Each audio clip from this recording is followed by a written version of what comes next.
Tensions in the Caribbean are rising. The United States top military officer traveled to Puerto Rico as Washington continues one of its largest naval deployments in the Caribbean. General Dan Kane, who is the chairman of the Joint Chiefs of Staff and Trump's chief military advisor, met with troops stationed in Puerto Rico.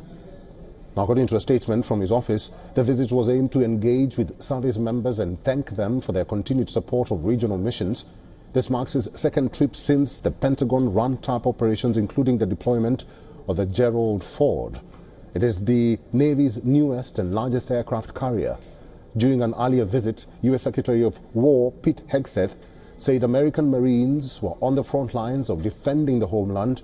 The United States says these missions target drug trafficking networks it links to Venezuela's leadership. Meanwhile, China has stepped into the picture. President Xi Jinping called Venezuela and China intimate friends, openly siding with Venezuelan President Nicolás Maduro as Trump intensifies military pressure.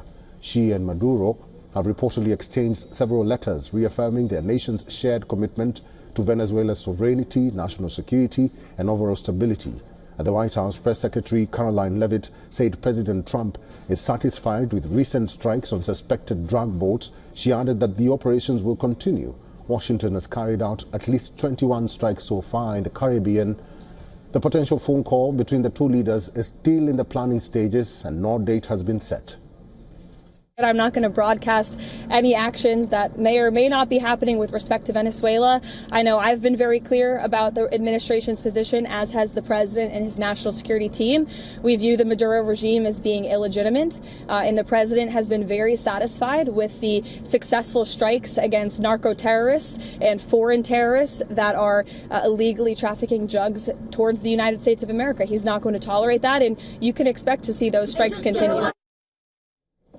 The diplomatic rift deepened as the United States formally labeled Venezuela's Cartel de los Soles a foreign terrorist organization. In response, Venezuela's government dismissed the label as a ridiculous plan targeting a non-existent group.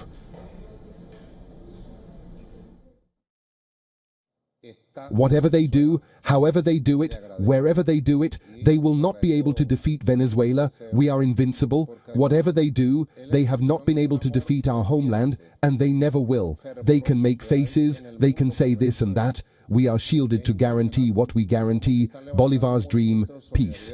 Peace will be my haven, my greatest desire, my hope. I say it is our victory, and peace will continue to be our victory, achieved through our own efforts. Washington has carried out at least 21 strikes so far in the Caribbean region and has killed more than 80 people in operations it says are aimed at curtailing the flow of drugs into the U.S. Maduro and his government have always denied any involvement in crime and have accused the U.S. of seeking regime change to control Venezuela's natural resources.